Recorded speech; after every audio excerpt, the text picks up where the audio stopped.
Bonjour à tous et bienvenue sur The Analyst 007.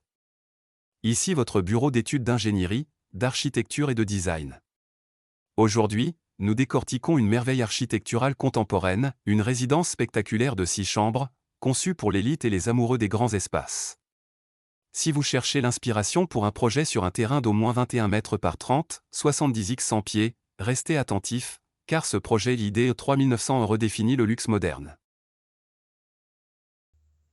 Analysons maintenant la morphologie de cette bâtisse.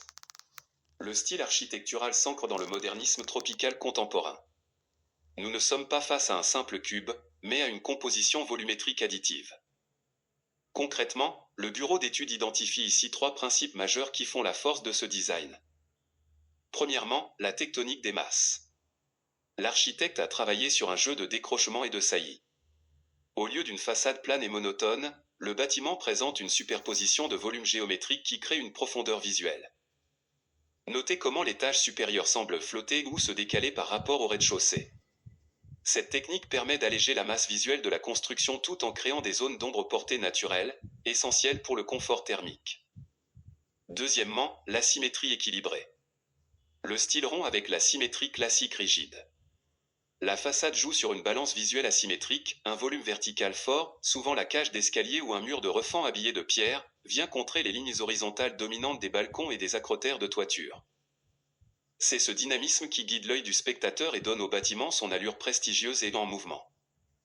Troisièmement, le traitement de la toiture. Nous sommes sur une conception de toiture plate, ou à très faible pente dissimulée par des acrotères. Ce choix est purement stylistique et fonctionnel. Il renforce l'aspect cubique et épuré du design, box design.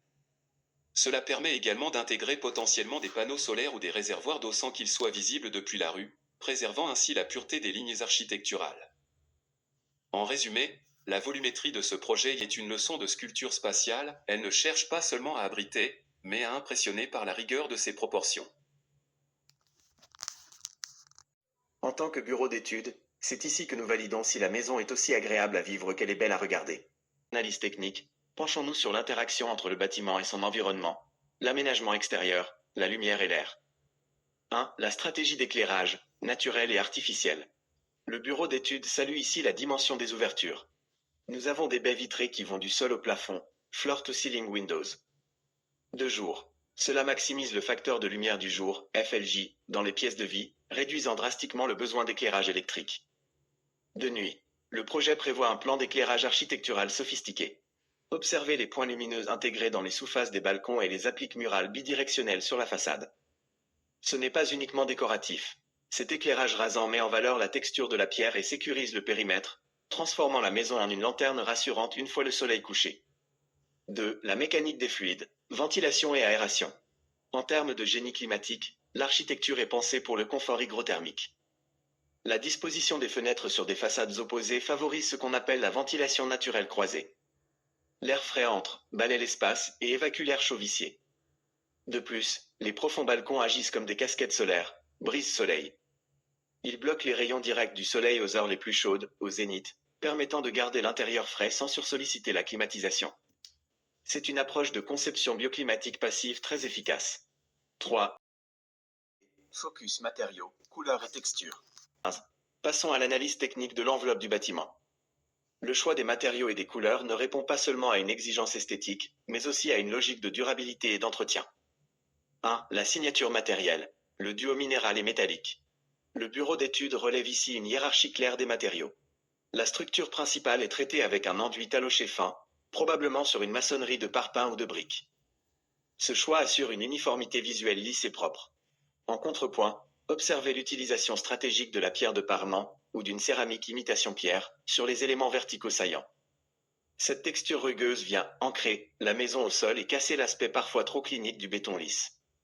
C'est ce qu'on appelle en architecture un contraste de granularité. 2. Les huisseries, élégance et rupture.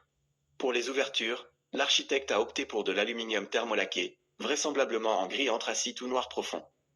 Techniquement, l'aluminium est le choix roi pour ce type de climat. Il ne rouille pas, ne se déforme pas sous la chaleur et demande peu d'entretien. Visuellement, ces cadres foncés agissent comme un eyeliner.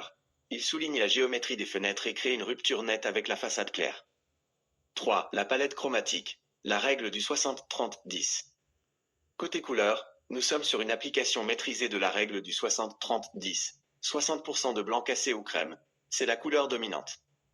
En ingénierie thermique, c'est un choix optimal pour son effet albédo élevé, la capacité à réfléchir le rayonnement solaire, gardant ainsi l'intérieur frais.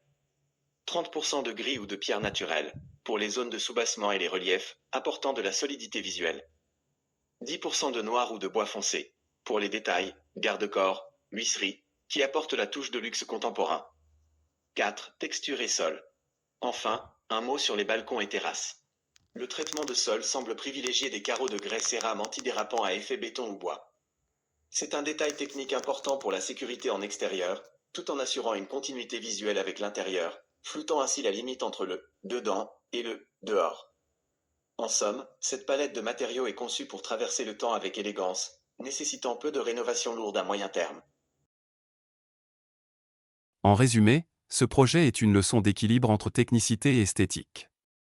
Une demeure qui a du caractère, idéale pour un investissement pérenne. C'était l'analyse de votre bureau d'études d'ingénierie, d'architecture et de design pour la chaîne The Analyst 007. Si cette visite vous a inspiré, n'oubliez pas de lâcher un pouce bleu, de partager la vidéo à vos collègues et surtout, abonnez-vous pour ne manquer aucune de nos futures analyses techniques. À très bientôt pour un nouveau projet.